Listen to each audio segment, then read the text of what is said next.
Hey, what's up guys? So in this video I'm going to show you how I took an off-the-shelf radar speed gun, modified it with an Arduino, so now I can read that raw speed data into the Arduino, process it, log it. I could drive a larger display, I could send it wirelessly somewhere else, whatever we want to do with it. So in this video I'm going to show you exactly how I interfaced an Arduino to this radar gun. Let me show you a closer look. Okay, so before we get into the details as to how I was able to interface into the radar gun, let me first just give you a quick demo and show you what I'm doing here. So we've got the radar gun all taken apart here. The back side gives you the numeric LCD screen that shows you the measured speed.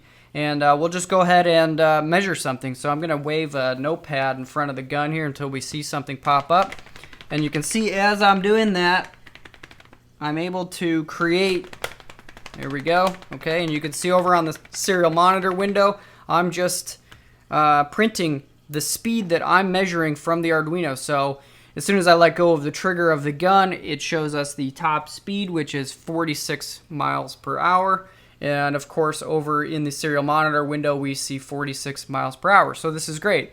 I'm able to get the speed from the radar gun, and now I can process that. Like I said before, we can throw it up on a larger display, send it off wirelessly, we can data log it, we can do whatever we want. So now let's dig into this and I'll show you exactly how I was able to do this. Okay, so I pulled everything out of the housing, and basically what I want to do in this video is walk you through exactly how I ended up with this final implementation. So this is kind of fun too, because anytime you're dealing with an off-the-shelf product, you don't have schematics, you have no idea what the different connections do and how everything works. So you kind of have to reverse engineer things. And I'll kind of walk you through all of that. But by the way, this project is part of a longer term project that you'll see future videos on. And it's something that's actually very important to me. Basically, I need to measure vehicle speeds from up to 500 feet away. And I looked at LiDAR, I looked at sonar, and eventually landed on radar here. This is, you can get these radar guns for like $90, and it's just a very simple way to do it. So anyhow, I'll talk more about that in future videos. So basically, when I first took this apart, I was very happy to see, I was very happy not to see any epoxy or big blobs of goop or anything like that, trying to hide part numbers and stuff like that. I was also very happy to see that the processor here is a name brand processor from Texas Instruments. It's an MSP 430. And, the part number is right there. We can Google it. We can pull a data sheet on it. No big deal. So we'll know all of the different pins. We can look at, if there's any specialized functionality going on here, we can see what that pin is, and if there is a special function on that pin, we'll know right away what it is.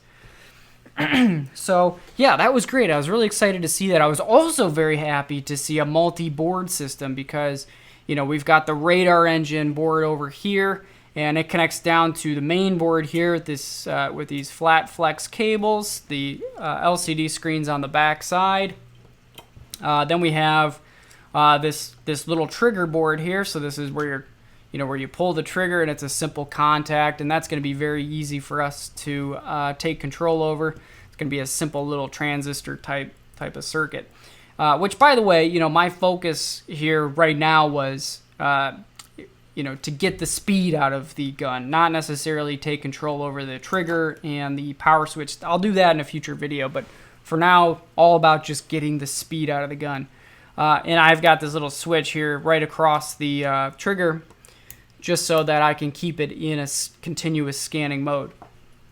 Okay, so the first thing I usually do when I'm taking something apart is I look for artifacts from the developers, something like, test points or depopulated connectors or anything like that. Usually those are clues to some kind of debug interface, something, that's going to be streaming data out. I could pull the speed out, something like that.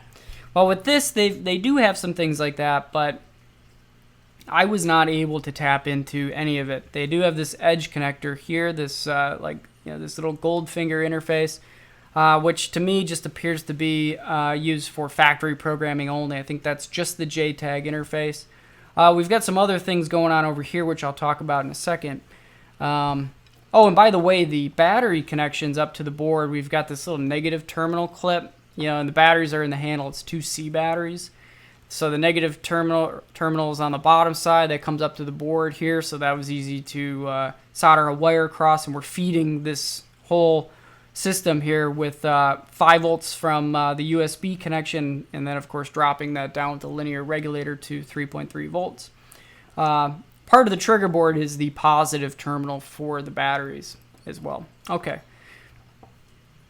So, anyhow, the first thing I wanted to do, I didn't see anything left over from the developers that would work.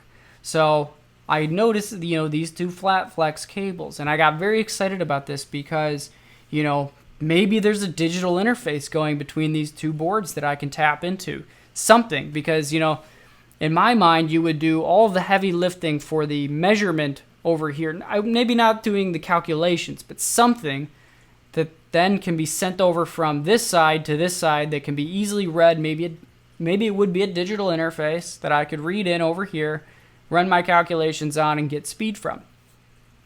So what I did was I started just poking around at these pins. The top flat flex cable here just appears to be for power only. You've got the the ground signals, you've got the battery 3 volts going up, and then when you pull the trigger, you get a 5 volt signal. So it also has a boost regulator on here to boost that 3 volts up to 5 volts. There's also this funky 1.6 volt signal, which I'll talk about in a little bit, but at the time I had no idea what that was for.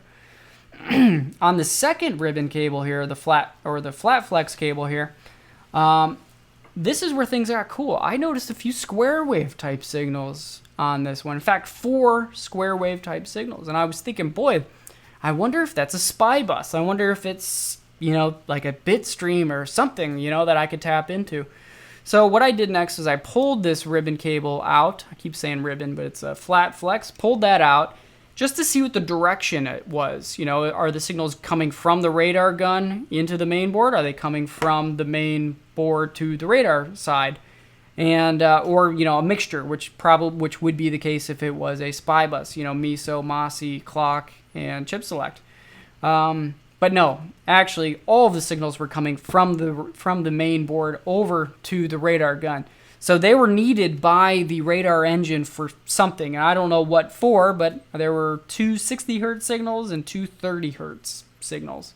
And I noticed that they would kind of shift around with their phase depending on whatever was in front of the gun. So not really sure what was going on there. But I quickly gave up on that and moved back on to the 1.6 funky signal there.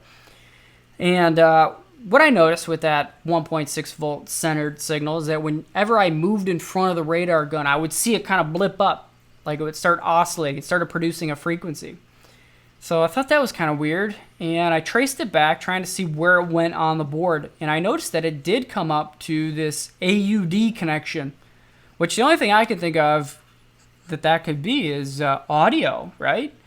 So I actually hooked up a little piezo element up to that pin, and sure enough, when I'd wave in front of the gun, I would hear it go woo, woo, because this is based on, it measures speed using the Doppler shift.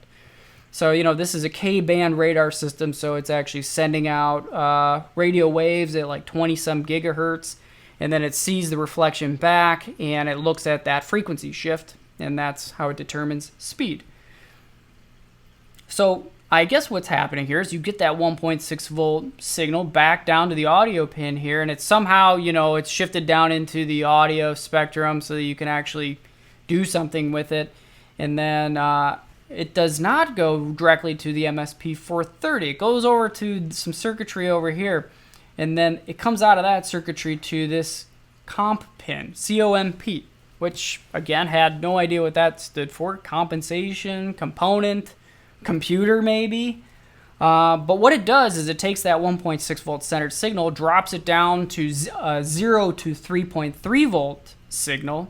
So now you have that perfect square wave. And then that signal goes down to the MSP430 on a timer input pin, an input capture pin. So clearly that's what the MSP430 is using to measure the Doppler shift in the radar system here. So that's where I started, and I thought, oh, okay, well, that should be easy enough. I'll measure the frequency of that signal on the Arduino. I'll measure it at one point, then I'll measure it again, and again, and again, and I'll look at the frequency shift, and then I'll be able to determine speed. So I started going down that road, and then, at a certain point, I'm like, gosh, it'd be a whole lot easier if I just let the MSP430 do its thing, let it calculate the speed, and then I'll just take it from there. And that's when I decided, well, let's just sniff the numeric LCD pins. And that's exactly what I'm doing. I'm just looking at whatever's displayed on that screen is what I can get back, and that's what I'm using to determine what the speed is. So it's kind of a cheat, I'm kind of cheating in a way, but it works great. The MSP430 is doing its thing. It's calculating it. It's all calibrated too. There's some trim pots on this on the radar engine up here, so I don't want to mess with any of that, and I thought that this would just be a quick and dirty way to get it done. And it seems to be pretty reliable. So, by the way, this is not going to be a video on numeric LCD displays because they are kind of tricky to drive. This MSP430 has a built-in driver, and that's probably one of the reasons they went with this processor. But basically the way this works is we have 11 pins for that display. You have a lot more than 11 segments on the display, so they actually multiplex the display. You have 4 commons and 7 segment pins, and then based on if you've got the common, any of those 4 common pins enabled and any of the segment pins enabled, you can turn on a segment. But it's not as simple as that, high-low, because these displays are very sensitive to how they're driven. You actually have to drive them with an AC type waveform. So you have to flip the polarity. So basically what I looked at doing was okay, well, I know if my common pin is high at a certain point and a segment pin is low at a certain point, that segment must be on. And of course they'll flip polarities to keep an AC waveform, but I don't care about any of that. I just need to know if it's on or off. I'm not driving it. So that's kind of how I went about sniffing those signals out. Part of the problem, though, with doing that is that you can't just hook up digital inputs. You have to actually use analog inputs. And as many of you know, the Arduino Uno only has 6 analog inputs. Yeah, so I thought about using an analog multiplexer chip, but I didn't have any of those on hand, so I just bumped up to the Arduino Leonardo, which has 12 analog inputs. This is based on the ATmega32U4, and you can use any board with it that uses the 32U4. So I hooked up all 11 of those analog pins, or all of those LCD pins, up to those 11 analog inputs, and that's how I went about sniffing those pins out, and it works great. I can read all of the segment pins. I can read the special characters too, like when you pull the trigger, it kind of shows this little Doppler icon. I can read the low battery icon, the miles per hour, kilometers per hour, so I get it all. The trick, though, kind of one of the problems with doing this, and we'll talk about it in a second here, was, well, how do you know which segment goes to what? And that was part of the whole puzzle that I had to solve. Once I got the data in and I saw, the segments were turning on and off, I had to figure out which segment went to what. And I'll walk through that here in a second when we jump over to the code.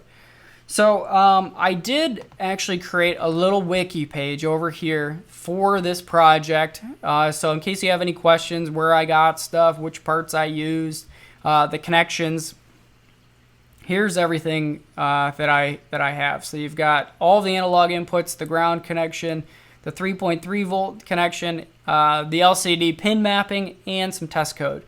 So I think when we jump into the code, this will make a little bit more sense. So let's go ahead and do that. Okay, so the code is really simple. I was able to, the first step was to basically, let's see if we can get some segment data in. And when you're in an idle state with the gun, the only thing that's showing up is the miles per hour icon. So what I wanted to do was just get it to the point where I could see just one segment activated. And then I would know that I'm actually able to read it. So you can see here, I'll just walk through this code very quickly here. You can see, you know, we've got this array for the 4 common. So each of the common pins can control up to 7 segments. Okay, so for a total of 28 segments on that display. Then the converted measured speed, some debugging for the serial monitor, and then we jump into the loop. Now this is very simple. Okay, so what we do is we jump in right away and we start scanning those segment pins, and we just scan them for 100 milliseconds, and we're going right on through those 4 common pins. So segment 7 to 10, which I know are the common pins, and I know they're the common pins because when I was looking at these segment pins, I actually pinned them out to the MSP430. I'll go to the data sheet real quick, and if you look at the pin out here, you can see common 0, common 1, common 2, common 3.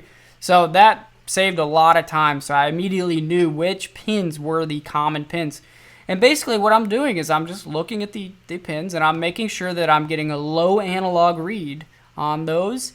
And then as soon as I see one of those go low, I then scan the segment pins, and I look for any of those to be above 600, which would be a high. Now, my Leonardo is running at 5 volts, but the segment pins max out at 3.3 volts, okay? I'm going to eventually do my own board, and, you know, it'll be the entire thing will run off the same rail. But for now, anyway, I had to lower this down to about 600, okay? So anything above 600, then I know I have a difference across a common pin and a segment pin, which would turn that segment pin on. Okay, so right away, all I do is just set that segment pin at that J, so I and J combining to 1, right? So I had to start at 7, you know, because I've got them all in a line with the analog reads. So that's why I had to subtract to 7. So when you start here, it actually would set that to a 0, right? So we set that segment pin to a 1, okay? And then clear out the speed, and then I actually work through and figure out, okay, now I've got this whole array of commons with their segment pins. What do they do? How do I convert that to a real number? So then I work through the 1s position, the 10s position, and the 100s position. Okay, so let me show you real quick here. I'm just going to actually... Okay, so I just commented that out. So now it's actually outputting the full array for a scan. And right now I just have it in an idle mode, so you can see that only one segment has been activated. So when the common pin here was, I'll scroll up here, walk you through this a little bit right here. So when common pin 2 was low, the only segment that was high was segment 6 here. So if we counted 0, so 2, 1 equals the miles per hour icon. And then of course I'll do this, and I'm going to go ahead and I'm going to pull the trigger on this real quick here just so you can see. Okay, now it's actually showing some speed stuff there. But you can see right away now that we have another segment on there. So common pin 3, segment 6. So now we can map it out. Now we know what that little Doppler icon looks like. So that's kind of cool, and that's how I work through it. And you can see I've got this like scratch pad here, and I was kind of working through it. And this was really tricky. What I had to do is figure out what each of these segments were. And you would think like they would make my life easy and make it, I'll show you the wiki here. These are my notes down here. You would have thought they would have made my life easy and just made like this, all the segments for this display, you know, common 0, common 1, common 2. No, it's all mixed.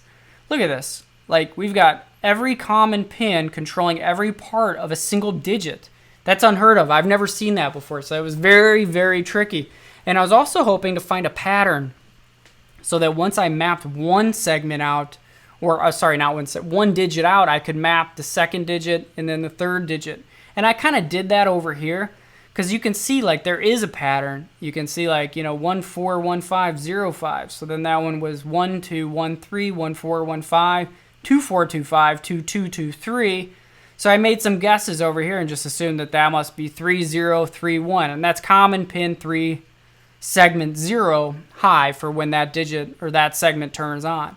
And I was actually wrong down here. This one was actually 01. I was thinking 0305, you know, but maybe that would be 02 or 000. I don't know, you know, so I was trying out different things. Or maybe I'm still wrong here. These are just my notes, but what is right is what's in the code here. So I've actually gone through and mapped all these out. So once you have your whole array built up, you can just check it. So if you had a 0, you know, 3-4 should be high, 3-5 should be high, 2-5 should be high, 2-4 should be off, and 0-5 should be on. And that's exactly how this works. And it just goes through. So if that's true, then it should be 0 for the ones position. And then it works through all of the digits.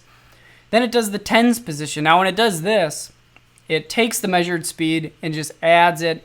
And then so if you had 10, you would just add basically 10 to it. Here it would add, you know, if you had a 2 in that position, you would add 20 to it, 30, 40, and so on.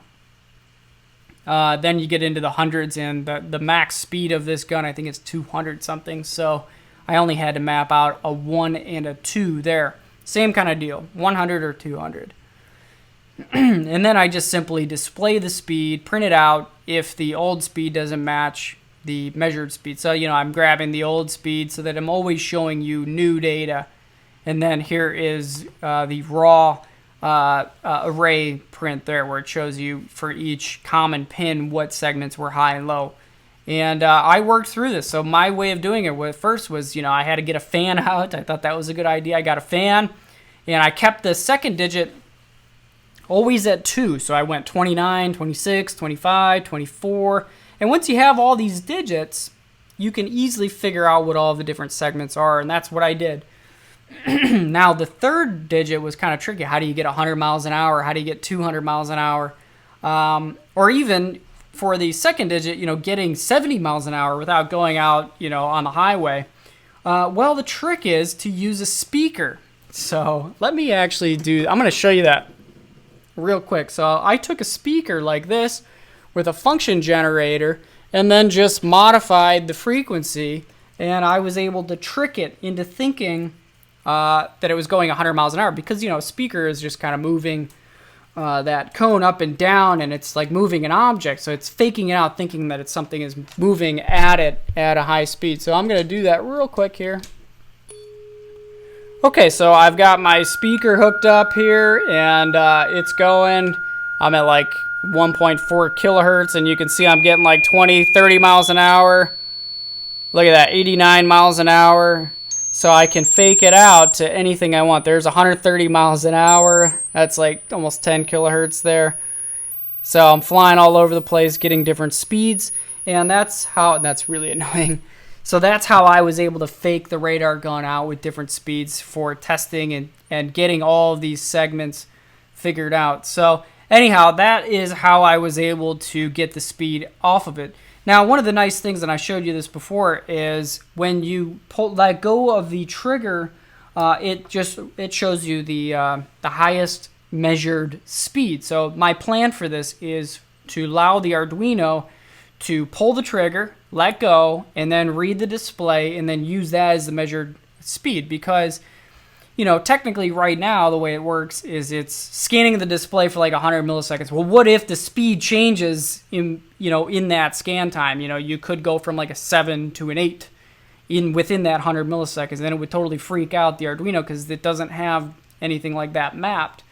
So in order to freeze the display, we can just let go of the trigger, then grab the display because it wouldn't change, and then scan again. So it would be able to take complete control over the gun.